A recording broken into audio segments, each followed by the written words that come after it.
সরাসরি দেখব কি বলছেন শুভেন্দু অধিকারী। সকলকে আমি স্বাগত, শ্রদ্ধা, শুভেচ্ছা, গুরুজনদের প্রণাম, মাতৃমণ্ডলীকে বন্দন এবং আমার আদিবাসী বন্ধুদেরকে জোহার জানাই। আজকের এই সভার যিনি আয়োজক ব্যবস্থাপক, মাটির মানুষ, যিনি নেতা নন, আদর্শ কর্মী, জেলার সভাপতি মান্যবর প্রতাপ সিং মহোদয়, আমাদের রাজ্যের নেতা, লোকসভার নেতা, উত্তর মালদার সাংসদ, আমাদের রাজ্যের জনপ্রিয় আদিবাসী মুখ খগেন মুর্মু মহোদয়। রক্ত দেখেছিলেন নাগরাকাটাতে, দেখেছেন কি করতে গেছিলেন খগেনদা? রিলিফ দিতে, ভোট চাইতে না। রক্ত দেখেছেন কি? হ্যাঁ কি না বলুন না। বদলা চান তো? বদলা যদি চান, বদল আনতে হবে, হ্যাঁ কি না বলুন। খগেন মুর্মুর রক্ত, খগেন মুর্মুর রক্ত। যেভাবে দীপু দাসকে বাংলাদেশের ময়মনসিংহে জ্বালিয়ে দেওয়া হয়েছে জ্যান্ত, একইভাবে হরগোবিন্দ দাস ৭৫ বছর, তার ৪২ বছরের যুবক পুত্রকে পশু কাটার তরবারি দিয়ে কাটা হয়েছে ধুলিয়ানে। কোন রাজত্বে আছেন আপনি? উস্কে ছিল কারা? মমতা ব্যানার্জিরা, সিদ্দিকুল্লাহ চৌধুরী আর ববি হাকিমরা। ওয়াকফ অ্যামেন্ডমেন্ট বিল কার্যকর হয়নি, কার্যকর হয়ে গেছে। মমতা ব্যানার্জি কি বলেছিল? দিল্লিতে গিয়ে আন্দোলন করুন। মমতা ব্যানার্জি কি বলেছিল? আমার প্রাণ থাকতেও পশ্চিম বাংলার মাটিতে ওয়াকফ অ্যামেন্ডমেন্ট বিল কার্যকর করতে দেব না। যারা মমতা ব্যানার্জির হয়ে এখানে বাজনা বাজান, রহিম বক্সি, তাজমুল হোসেন, বৃদ্ধ সমর মুখার্জি, আর এখানে তো পরিযায়ী এমএলএ নিহার চন্দ্র ঘোষ, উত্তর দিতে পারবেন? উত্তর দিতে পারবেন না। মোথাবাড়িতে হিন্দু দোকান লুট, ঘর, ধুলিয়ান শামসেরগঞ্জে আগুন, কার স্বার্থে করেছিলেন আপনারা? এই জিনিস বন্ধ করতে হবে, পরিবর্তন আনতে হবে। আমরা পশ্চিমবঙ্গে শান্তি চাই। এই পশ্চিমবঙ্গ আমাদের কেউ দয়া করে দেয়নি, এটা বাঙালি হিন্দুদের হোমল্যান্ড। হ্যাঁ, আমরা স্বামীজির ভক্ত। 12ই জানুয়ারি স্বামীজির জন্মদিন পালন করব।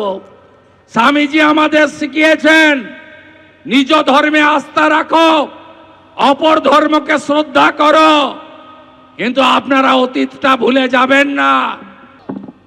উপবিষ্ট রায়গঞ্জের তরুণ বিধায়ক, তরুণ সাংসদ, কাজের মানুষ ভাতৃপ্রতিম কার্তিক পাল মহোদয়, আমাদের বিভাগ কনভেনার জনপ্রিয় সংগঠক শঙ্কর চক্রবর্তী, রাজ্য কমিটির সম্পাদক অতি জনপ্রিয় নেতা আমার সাথী এমএলএ গোপাল চন্দ্র সাহা, যিনি ঈশ্বরের পরম করুণায় আমাদের মধ্যে আছেন, যাকে গুলি করা হয়েছিল, আমাদের তরুণ নেতা, রাজবংশী নেতা এমএলএ ভাই চিন্ময় দেব বর্মন, আমাদের এসটি মোর্চার রাজ্যের সভাপতি, আমার সাথী এমএলএ, 2 টার্মের এমএলএ জুয়েল মুর্মুজি, আমাদের উত্তরবঙ্গের কো ইনচার্জ গোবিন্দচন্দ্র মণ্ডল, রাজ্য আদি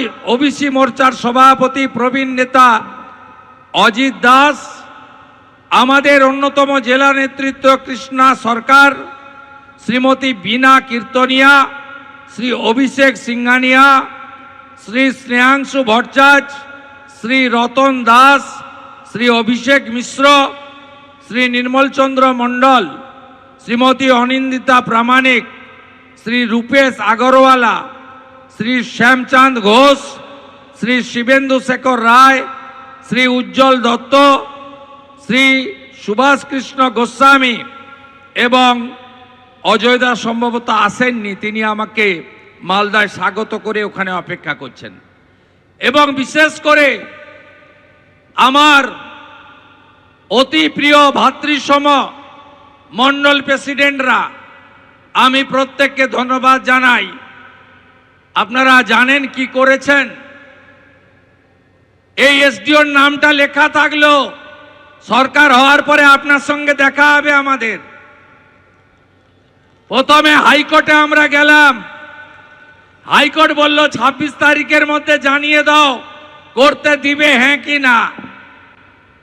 এসডিওর সঙ্গে বিনয় বাবু, প্রতাপ দা, অভিষেক মিশ্র, অভিষেক সিংহানিয়ারা দেখা করলো। এসডিও বলল আমি পারমিশন দিয়ে দেব, শুধু লিখে দিয়ে যান 1টা থেকে 3টে সভা হবে। এরা ভাবলো ভারতীয় জনতা পার্টি করে, রাষ্ট্রবাদী এরা সনাতন সংস্কৃতিতে বিশ্বাস করে, জাতীয়তাবাদে বিশ্বাস করে, মোদিজির সৈনিক। এরা বিশ্বাস করলো, এসডিও চেয়ারকে মর্যাদা দিল, লিখে দিয়ে এলো 2 তারিখে 1টা থেকে 3টে সভা হবে। লিখে নিয়ে রিজেক্ট করলো। তাই আমরা এখানে অনেক বক্তা বলতে পারলো না, আমাকেও ঘড়ি ধরে বলতে হবে 2:30 বেজে গেছে, 3টেয় শেষ করতে হবে, কারণ আমরা হাইকোর্টকে মর্যাদা দেব। মর্যাদা এই কারণে আমি দেব, বিশেষ করে 104 বার রাজ্যের প্রধান বিরোধী দলের নেতাকে হাইকোর্ট থেকে অনুমতি নিয়ে কর্মসূচি করতে হয়েছে। এটি আমার 104তম হাইকোর্ট থেকে অনুমতি নেওয়া কার্যক্রম। চিরদিন কাহারও সমান নাহি যায়।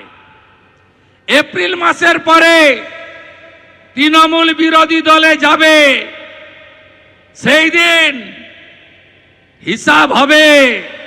বন্ধু, আমরা ঈশ্বরে বিশ্বাস করি, যে যেমন কর্ম করবে তাকে সেই মতো ফল পেতে হবে, এ কথা চিরন্তন সত্য। আজকে শুধু রাজনৈতিক কর্মসূচি নয়, ধর্মীয় কর্মসূচি করতে গেলে বাধা দেওয়া হয়। দুর্গা পূজা, কালী পূজা, জগদ্ধাত্রী পুজো, হনুমান জয়ন্তী, রামনবমী, কোথাও পারমিশন দেবে না। সোহরাবুর্দি আর জিন্না যে স্বপ্ন দেখেছিল মুসলিম লীগ, সেই স্বপ্নেই সরকার লালিত পালিত হচ্ছে। শুধু তাই নয়, মোথাবাড়িতে যখন ওয়াকফ অ্যামেন্ডমেন্ট বিল নিয়ে আক্রমণ করা হলো, হিন্দু দোকান ভাঙা হলো, সেদিনও প্রথমে অজয় গাঙ্গুলি, খগেন মুর্মু, গোপাল শাহ সহ তৎকালীন রাজ্য সভাপতি, আমাদের কেন্দ্রের রাষ্ট্রমন্ত্রী ডক্টর সুকান্ত মজুমদারকে 12 কিলোমিটার দূরে আটকে দেওয়া হলো বেড়া দিয়ে। আমি বললাম অজয় দাকে, কেন্দ্রের মন্ত্রীকে ঢুকতে দিচ্ছে না, আমাকে তো দেবেই না। আমি গেলাম হাইকোর্টে, হাইকোর্ট থেকে অনুমতি নিয়ে হিন্দুদের পাশে দাঁড়ালাম। মোথাবাড়ি বাজারে গিয়ে সে দৃশ্য দেখে চোখের জল রাখতে পারবেন না। নিরীহ দোকানগুলো, বাড়িগুলো ভেঙে তছনছ করেছে। একটাই অপরাধ, ওরা হিন্দু। একটাই অপরাধ, হিন্দুরা সংখ্যায় কম। এ জিনিস বরদাস্ত হবে না, এ জিনিস আমরা বরদাস্ত করব না। 5টা হিন্দুর দোকান ভেঙেছে, পাশে 3টা মুসলিম দোকান রেখে দিয়ে চলে গেছে। এরা কারা? এরা আমি মনে করি রাষ্ট্রবাদী হতে পারে না।